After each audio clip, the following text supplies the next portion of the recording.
አንድ ጥያቄ ልጠይቃችሁ። ስትጾሙ፣ ስትጸልዩ ወይም መልካም ነገር ስታደርጉ እግዚአብሔር ብቻ እንዲያያችሁ ነው የምትፈልጉት ወይስ የሰው ዓይን እንዲያርፍባችሁ? ቅድስት እማሆይ ሰንቀሪት እንዲህ ትላለች። በሰዎች ዘንድ የታወቀና የተገለጠ መልካም ምግባር በእሳት ፊት እንዳለ ሰም ይገልጣል። አዎ፣ ነፍሳችን በሰው የምትመሰገን ከሆነ ኃይሏ ይጠፋል፣ ትደክማለች። ዛሬ የምናየው ከሰው እይታ ስለመሸሽ እውነተኛ ማንነታችን በእግዚአብሔር ፊት ብቻ ስለማሳየትና በመንፈሳዊ ዓለም ነቅቶ ስለመጠበቅ አባቶች የተወልን ድንቅ ጥበብ ነው። እግዚአብሔር ብቻ ወደሚያየው ወደ ስውሩ የልባችን ጓዳ አብረን እንዝለቅ። በአንድ ወቅት በአሲት ገዳም በዓል ተደረገ። መነኮሳቱ ሁሉ በአንድነት በማዕድ ላይ ተቀምጠው ነበር። ከእነርሱ መካከል አንዱ ለእንግዳ አስተናጋጁ እኔ በጨው ብቻ ካልሆነ በስተቀር በእሳት የበሰለ ምንም ነገር አልበላ ብሎ ጮክ ብሎ ተናገረ። ያ አስተናጋጅም ሰው ሁሉ እየሰማ ወንድም ገሌ የበሰለ ምንም ነገር አይበላምና ትንሽ ጨው አምጡለት ብሎ አወጀ። በዚህ ጊዜ አንድ ጥበበኛ አረጋዊ ተነሳና ለዛ አልበላም ላለው ወንድም እንዲህ አለው፣ በሰው ፊት ስላንተ እንዲህ ሲባል ከምትሰማ በባት በክፍል ውስጥ ሆነ ስጋ በልተ ቢሆን ይሻል ነበር። አባቶች ጾሙን አይጥሉ፣ ነገር ግን ከጾም የሚበልጠውን ትህትናን ይፈልጋሉ። ለሰው እይታ ተብሎ የሚደረግ ትርምት ነፍስን ባዶ ነው የሚያደርጋት። ሌላም አባት አለ፣ መነኩሴን በሰው ፊት የሚያመሰግነው ሰው አሳስሮ በጠላቱ እጅ አሳልፎ ይሰጠዋል። ውዳሴ ከንቱ የነፍስ ሌባ ነው። ይህንን የበለጠ የሚያስረዳን የአባ ዜኑ ታሪክ ነው። በአንድ መንደር ውስጥ አብዝቶ ከመጾሙ የተነሳ ጾመኛው እየተባለ የሚጠራ አንድ ሰው ነበር። አባ ዜኑም ጠርቶት አብረው መዋል ጀመሩ። አባ ዜኑ ዝም ብሎ ስራውን ይሰራል እንጂ ምንም አያወራው። ጾመኛው ሰው አሰለቸውና አባ ልሄን ነው ጸልዩልኝ፣ ልቤ ልክ በእሳት ላይ እንደተጣለው ነው እየነደደ ነው። በንደር ሳለው እስከ ምሽት ጾም እንዲህ ተሰምቶኝ አያውቅም ነበር። አባ ዜኑ ምን አሉ? በመንደር ሳለ በጆሮው ትመገብ ስለነበር ነው አሉት። አዎ፣ የሰዎች ምስጋና ምግብ ሆኖት የጾሙን ድካም ያስረሳው ነበር። አባ ዜኑም መከሩት፣ አሁን ሂድና ከዚህ በኋላ በ9 ሰዓት ተመገብ፣ የምታደርገውንም ማንኛውም ነገር በስውር አድርግ። ጾመኛው ይህንን ሲያደርግ በፊት ያደንቁት የነበሩ ሰዎች አይ ዛሬ ጾመኛው ሰይጣን ይሉታል ይሉት ጀመር። ይህንን ለአባ ዜኑ ሲነግራቸው ይህ መንገድ እንደ እግዚአብሔር ፈቃድ የሆነ ነውና በዚሁ ቀጥል፣ ምክንያቱም የሰው ውዳሴ ሲቀር የእግዚአብሔር ክብር ይጀምራልና። ከውዳሴ ከንቱ መሸሽ ብቻ ሳይሆን አባቶች የሚያስተምሩን ሌላም ጥልቅ ምስጢር አለ። እርሱም እውነተኛው ፈውስንና ጸጋን ከማን እንደምንቀበል ማወቅ ነው። የሰዎችን ስም ሳይሆን የእግዚአብሔርን ስም መፈለግ። በጡቷ ካንሰር የነበረባት አንዲት ሴት ፈውስን ፈለጋ ስለ አባ ሎንጊኖስ ሰምታ ልታገኘው ሄደች። በባህሩ ዳርቻ እንጨት እየለቀመ አገኘችው። ነገር ግን እርሱ ራሱ መሆኑን አላወቀችው ነበር። አባ የእግዚአብሔር አገልጋይ ሎንጊኖስ የት ነው የሚኖረው ብላ ጠየቀችው። አባ ሎንጊኖስም ራሱን አዋርዶ ከዛ አታላይ ምን ትፈልጊያለሽ? እርሷ አታላይ ነውና ወደ እርሷ አትሂጂ። ግን ጉዳይሽ ምንድነው? ሴትዮዋ ህመሟን ስትነግረው በታመመው ሰውነቷ ላይ የመስቀል ምልክት አደረገና ሂጂ፣ የሚፈውስሽ እግዚአብሔር ነው። ሎንጊኖስ ምንም የሚጠቅምሽ ነገር የለም። ሴትዮዋም አምና ተመለሰች፣ ወዲያውም ተፈወሰች። እውነተኛ ቅዱሳን ራሳቸውን ይደብቃሉ፣ እግዚአብሔርን ግን ይገልጣሉ። የፔሉዚየሙ አባ ቴዎድሮስ እንዳለው የውዳሴ ከንቱ ተገዢ አትሁን፣ እርሱ ፈጥኖ ያልፋልና። ነገር ግን መንፈሳዊ ሕይወት የትግል ሜዳ ነው። አባቶች መነኩሴ በእያንዳንዱ ጠዋትና ማታ ራሱን መመርመር አለበት ይሉናል። እግዚአብሔር ካዘዘኝ ምን ሰራው? አታድርግ ካለኝስ ምን ተውኩ? እያለን ራሳችንን ጠይቅ። ገና ጦርነቱን ሳንጀምር አሸንፌያለሁ ሙቻለሁ አንበል። አንድ ወንድም እኔ ለዓለም ሙቻለሁ ሲል አረጋዊ አባት ምን አለው? አንተ ሙቻለሁ ብትልም እንኳ ሰይጣን አልሞተምና አትታመን። ወታደር ወደ ጦርነት ሲገባ ስለ መቁሰሉ አይጨነቅም። ዓላማው ማሸነፍ ነው። እኛም ዲያብሎስ ወደ አእምሯችን በሚወረውረው የቆሻሻ ሐሳብ ተስፋ መቁረጥ የለብንም። አንድ አረጋዊ እንዳለው አንተ ቤት ነህ፣ ዲያብሎስ ደግሞ ጠላት ነው። ጠላት ያገኘውን ቆሻሻ ወደ አንተ ይወረውራል። ያንተ ፋንታ ደግሞ ያንን ቆሻሻ መልሶ ማውጣትና አመጣለሁ። አዎ ዝንጋዬ ግዴለሽነትን፣ ግዴለሽነት ምኞትን፣ ምኞት ደግሞ ውድቀትን ይወልዳል። አባ ጲሜን እንዳለው የኃጢአት መጀመሪያው ግዴለሽነት ነው። ስለዚህ ንቃ፣ በሩን ዝጋ፣ ቆሻሻውን አውጣ። ይህን ትጋት እንዴት እናምጣው? አንድ ወንድም አረጋዊውን አባት ጠየቀ። በማደሪያ ይስቀመጥ ህሊናዬ ይዋክነው ለምንድን ነው? አረጋዊውን መለሱ። የመስማትና የማሽተት የንግግር ሕዋሳት ስለታመሙ ነው። እነዚህን ብታጠራ ህሊና ጸጥ ያለና ጤነኛ ይሆናል። በዚህ መንፈሳዊ ጉዞ አባቶች ለታይታ ከመኖር ይልቅ ስውር ፍቅርንና ትርምትን እንዴት እንደመረጡ የሚያሳይ አንድ አስደናቂ ታሪክ አለ። በአንድ ወቅት በአስኬት ገዳም ውስጥ ሐሩሩ እጅግ የበረታበት ወቅት ነበር።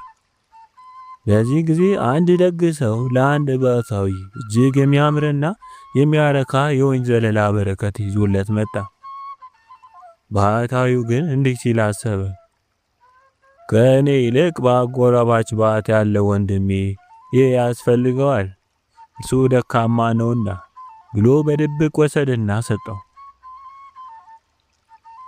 ያም ወንድም የወይኑ ዘለላ ሲያይ ደስ አለው። ነገር ግን ይህንንማ ሌላኛው የታመመ ወንድሜ ቢበላው ይሻላል ብሎ ለሌላው አስተላለፈ። እንዲህ እያለ ያ የወይን ዘለላ በገዳም ውስጥ ያሉት መነኮሳት በሙሉ እጅ ለእጅ ተዘዋወረ።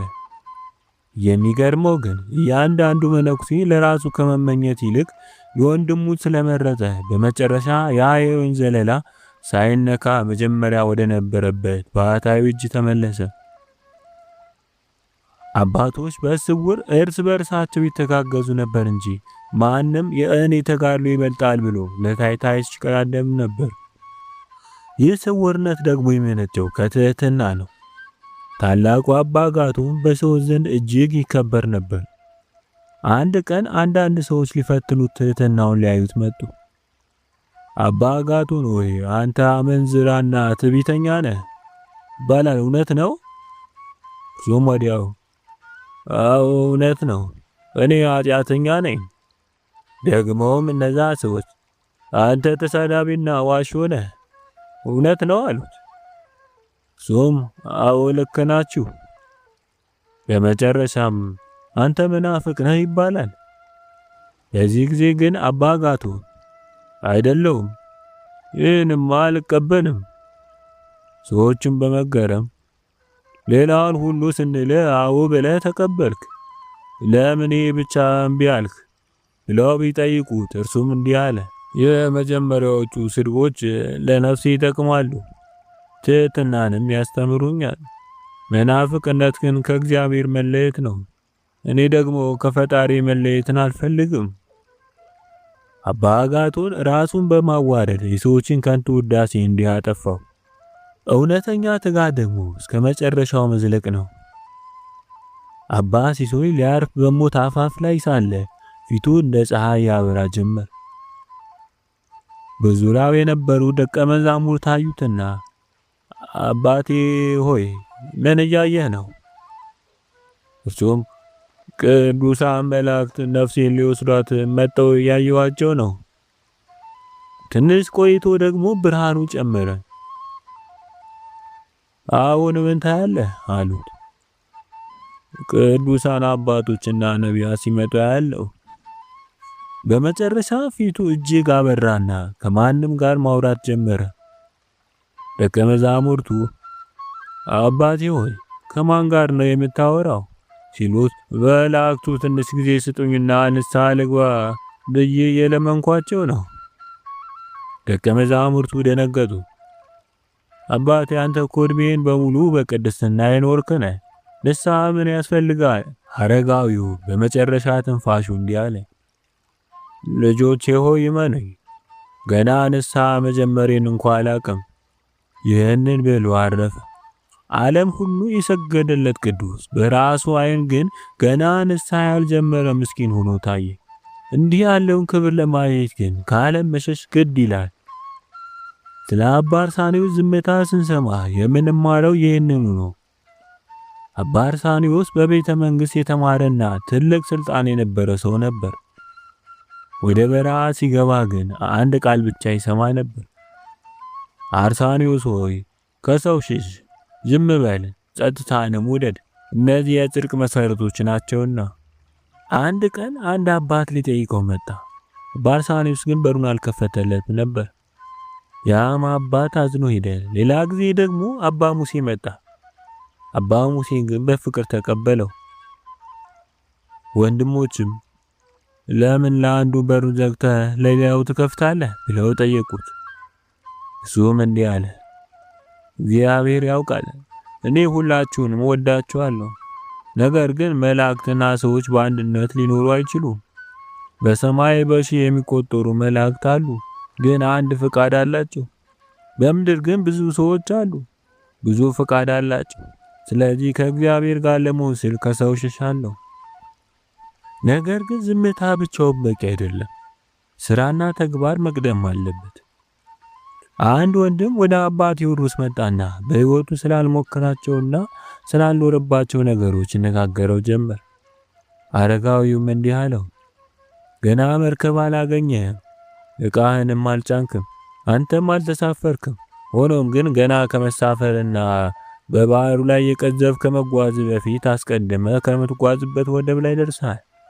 መጀመሪያ ስራውን አድርግ፣ ከዚያም አሁን እያልክ ባለው ነገር ትርጉም ይኖራል። ታላቁ አባ ዮሐንስ አጺርም እንዲህ ያለ ታሪክ ተረከ። ብቻውን የሚኖር አንድ መንፈሳዊ ሽማግሌ ነበር። በከተማው ሕዝብ ዘንድ በከፍተኛ ደረጃ ይከበር ነበር። ሌላ አረጋዊ ሊያርፍ ሲል ከዚህ ዓለም ከመውጣቱ በፊት ወደ እርሱ እንዲመጣና ዓይን ላይን ተያይተው ይሰናበተው ዘንድ ወደዚህ ሽማግሌ ላከበት። በዚህ ጊዜ እንዲህ ሲል አሰበ፣ በቀን ቤት ሰዎች ከኔ በኋላ ይመጡና ብዙ ክብርና ክብርህ ይሉኛል። ይህ ደግሞ ሰላም አይሰጠኝም። ስለዚህ ማንም ሰው እንዳያይ ሌሊት በጨለማ እሄዳለሁ። ሌሊት ተነስቶ በጨለማ ሊሄድ ሲል ሁለት መላእክት ያበሩለት ዘንድ መብራቶችን ይዘው ከእግዚአብሔር ዘንድ ተላኩ።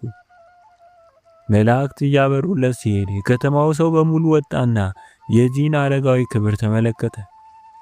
ከክብር ለመሸሽ አብዝቶ ባሰበ መጠን የበለጠ ከበረ። ራሱን የሚያዋርድ ከፍ ይላል እንደተባለ። አባ ዮሴፍ ደግሞ በደብረ ሲና ያየውን አንድ አስገራሚ ወንድም እንዲህ ሲል ያስታውሰዋል። በደብረ ሲና ሳለ ሐዋርያው ደስ የሚል በመልካም ተጋድሎ የሚሉ አንድ ወንድም ነበር።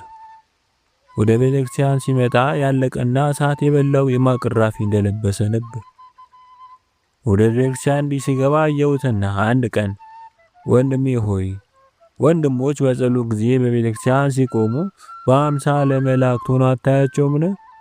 አንተ እንዴት በእንዲህ ያለ ያረጀ ልብስ መካከላቸው ለብሰህ ትቆማለህ? እባክህ ልብስህን ለውጥ። እርሱም አባ ይቅርታ አድርግልኝ፣ ሌላ ልብስ ስለሌለኝ ነው። ያን ጊዜ ወደ ማደሪያ ወሰድኩትና ልብስና ሌላም የሚያስፈልገውን ሁሉ ሰጠሁት። ከዚያ በኋላ ሌሎች መነኮሳት እንደለበሱት ለበሰ። ከዚህ ጊዜ በኋላ ከሃው መካከል ለገዳሙ ጉዳይ ወደ ንጉሥ የሚላኩ አባቶችን በፈለጉ ጊዜ አብሯቸው ይሄድ ዘንድ ይህን ወንድም መረጡት። እርሱ ግን ይህን ነገር ባወቀ ጊዜ አባቶችን ስለ እግዚአብሔር ስትሉ ባካችሁ ይቅርታ አድርጉልኝ፣ እኔ ከዛ ሀገር ታላላቅ ሰዎች መካከል የአንዱ ባሪያ ነበርኩ። ምናልባት ሲያየኝ እንዳያውቀኝና እንዳይጣላኝ ወደ ባርነትም እንዳይመልሰኝ እፈራለሁና ተውኝ ብሎ ለመናቸው። አበውም እንዲህ ባላቸው ጊዜ ተውት። ከዚያ በኋላ ቀድሞ የሚያውቁ ሰው ወደ ገዳሙ መጣ። እንዲህም አላቸው፣ ይህ ሰው ከንጉሥ መኳንንት አንዱ ነበር። ክብሩም ታላቅ ነበር። ነገር ግን የነበረውን ትቶ ወደዚህ ቦታ መጣ። ባሪያ ነበርኩ ያለውም እንዳያውቁትና ነገሩ በቁስጥንጥንያ በአገሩ እንዳይታወቅበት ነው። ወደ ንጉሥ የቀረበን ሰው ጠላቱ ሊያገኘውና ሊጎዳው እንደማይችለው ሁሉ ወደ እግዚአብሔር የቀረበን ሰውም ዲያብሎስ ምንም ሊያደርገው አይችልም። ነገር ግን ብዙ ጊዜ ራሳችን ከፍ ስለምናደርግና ድካማችን ስለማናቅ ጠላት እኛን ወደ ታች ለመጣልና ወደ አሳፋሪ ነውሮች ለማውረድ አይቸገርም። አንድ አባት ክፉ ሐሳቦች በህሊናው ዛሬ ተዝናና ደስም ይበለ ነገ ንስሐ ትገባለህ ሲሉት፣ እርሱ ግን መልሶ አይ አይደለም፣ ዛሬ ንስሐ ገባለሁ፣ ነገ ደግሞ የእግዚአብሔር ፍቃድ ይሆናል። ለነገ አታቆይ፣ ዛሬውኑ ታገል። አንድ ቀን አረጋውያን ልንጎበኝ ሄድን። እንደተለመደው ጸሎት ካደረግን በኋላ ሰላም አሉልና ተቀመጥ።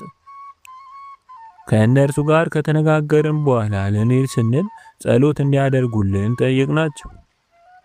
ከአረጋውያንም አንዱ ምን ማለታችሁ ነው? እስካሁን የጸለያችሁ አልነበረምን? አለ። እኛም በዛን ጊዜ እንደደረስን ጸልየናል። እዛ ወዲህ ግን እየተጫወትን የቆየን ነው አለው።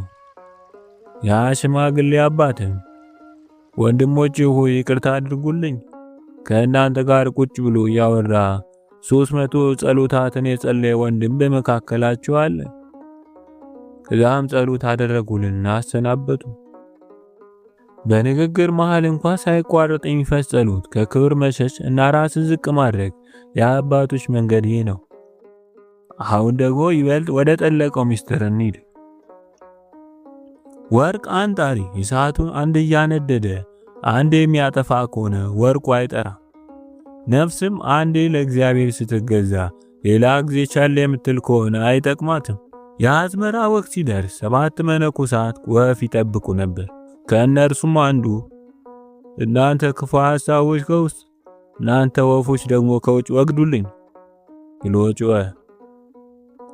እኛም ዛሬ የውስጣችን ወፎች ልባችንን የሚበሉትን ክፉ ሐሳቦች እያባረርን ነው ወይስ ጎጆ እንዲሰሩ እየፈቀድላቸው ነው? በአስኬትስ አንድ አረጋዊ ነፍሱ ልትወጣ ስትል ወንድሞች በዙሪያው ቆመው ያለቅሱ ነበር። እርሱ ግን ዓይኑን ከፈተና 3 ጊዜ ሳቀ። አባ ለምን ትስቃለህ? እርሱም አላቸው፣ መጀመሪያ የሳቅሁት ሁላችሁም ሞትን ስለምትፈሩ ነው። ሁለተኛ የሳቅሁት ስላልተዘጋጃችሁ ነው። ሶስተኛው ግን ድካምን ትቼ ወደ እረፍት እየሄድኩ ስለሆነ ነው። ውድ ምዕመናን፣ መጨረሻችን እንዲያምር እውነተኛ እረፍት እንድናገኝ ዛሬ በስውር እንታገል፣ በስውር እንጸልይ፣ በስውር እናንባ። ምክንያቱም የሰው ጭብጨባ በምድር ላይ ይቀራል። በስውር የምናደርገውን የሚያየው አባታችን ግን በግልጽ ዋጋችን ይከፍለናል። ጸጋውና በረከቱ ከሁላችን ጋር ይሁን።